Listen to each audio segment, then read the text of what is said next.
My prosperous voyages I often made here to Evidandum. There arrived my wife, where she became a mother of two goodly sons, which was strange, one so like the other as could not be distinguished but by name. That hour, in the selfsame inn, a meaner woman was delivered of such a burden, male twins, both alike, for their parents were exceedingly poor. So I bought up the other to attend my son.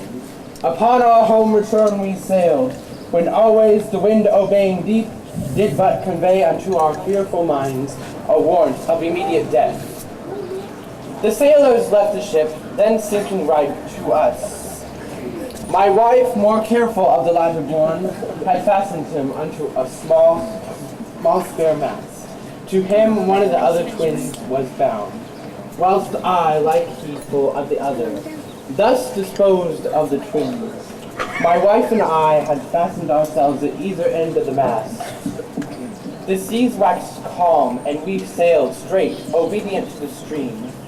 We could see two ships far from the making amain to us, but ere they could meet by twice 5 leagues, when we were violently borne upon a mighty rock, which splitted our ship in the midst. And in this unjust divorce of us, her part, poor soul, seeming as burdened with lesser weight, was carried with more speed before the wind. Thus, and in our sight, they three were taken up. Thus, you have heard me sever from my bliss.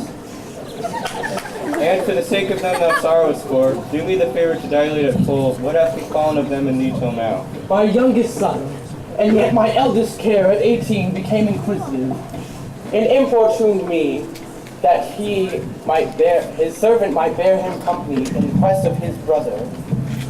5 years I spent in furthest Greece looking for him, and coasting homeward came to Ephesus.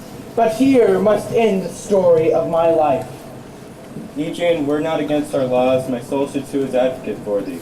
But though thou art a judge to the death, yet I will favor thee in what I can. Therefore I limit thee this day to seek thy life by beneficial help. Beg therefore or borrow to make up the sum and live. If no, then thou art doomed to die. Jailer, take him to thy custody. I will, my lord.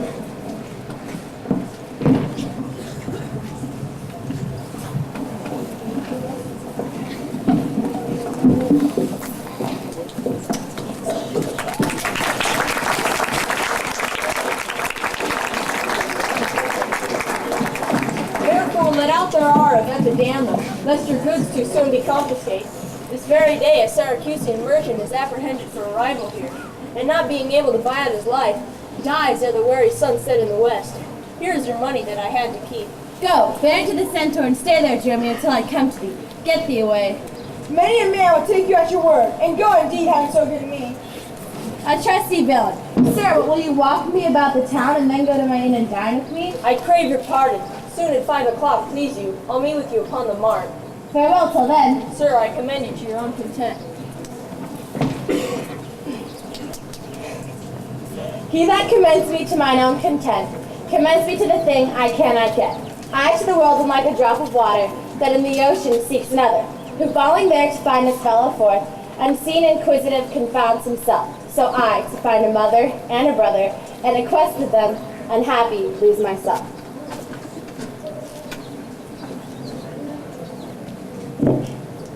What now? How chance thou art returned so soon? Return so soon? Rather approach too late. The cavern burns. The pig falls from the spit. The clock has struck 12 upon the bell. My mistress made it 1 upon my cheek. She is so hot because the meat is so cold. The meat is cold because you come not home. You come not home because you have no stomach. But we that know it is to fast and pray are penitent for your default today. Stop in your wind, sir, and tell me this, I pray. Where have you left the money I gave you? Oh, the money that I gave to the saddler for my mistress Cooper. The saddler kept it, sir. I had not. Come, Dromio, these jests are out of season. Where have you left the money I gave in charge to thee? Gold, sir? You gave no gold to me. Come on, Sir Knave, have done your foolishness, and tell me how thou hast disposed thy charge. My charge, sir, was but to fetch you from the mark home to your house, the Phoenix, sir, to dinner. Now, as I am a Christian, answer me, and what safe place you have bestowed my money? Or I will break that merry skeleton of yours. Where's 1,000 marks thou hast of me? I have some marks of yours upon my pate, and some of my mistress marks upon my shoulders, but not 1,000 between us both. Thy mistress marks, what mistress slave hast thou? Your worship's wife, the one you will pray hie home to dinner. What wilt thou flout me unto my face? Being forbid? Did I take you that and that and that? Nay, you will not, sir. I will take my heels.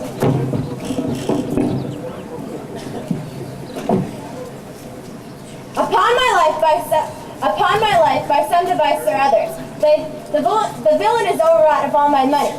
They say this town is full of cozenage. I'll to the center to seek this slave, for I greatly fear my money is not safe.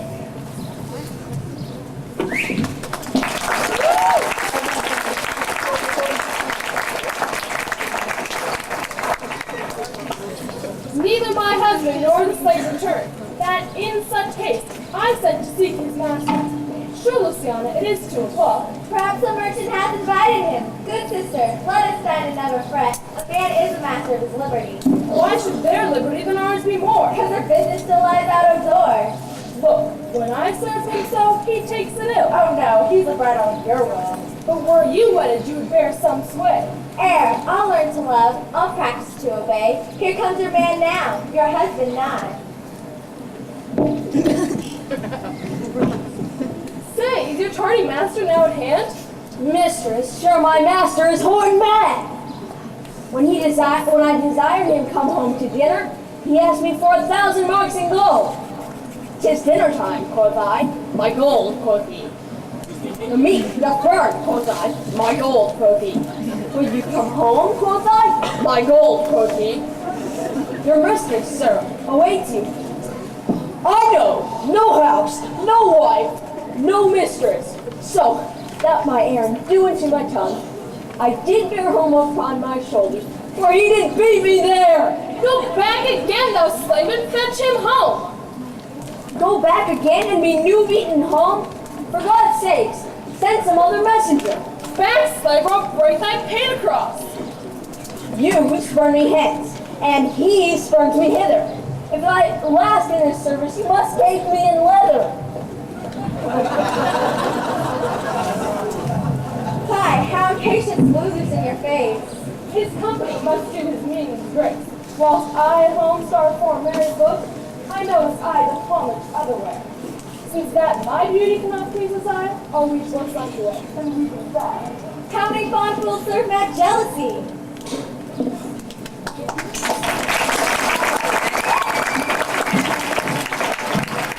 The gold I gave to Dromio is laid safe up at the center, and the heedful slave is wandered forth and carried to seek me out. See, here he comes. How now, Dromio, is thy merry humor altered? My house is at the Phoenix. Your mistress sent to have me home for dinner. Wast thou mad, that thus so madly thou didst answer me? What answer, sir? What spake I such a word? Even now, even here, not half an hour since. I did not see you since you sent me hence, home to the centaur, with the gold you gave me. Villain, thou didst deny the gold receipt and toldest me of a mistress and a dinner. I am glad to see you in this merry vein. What means this guest? I pray you, master, tell me. Yea, dost thou jeer and flout me in the teeth? Thinkest thou I jest?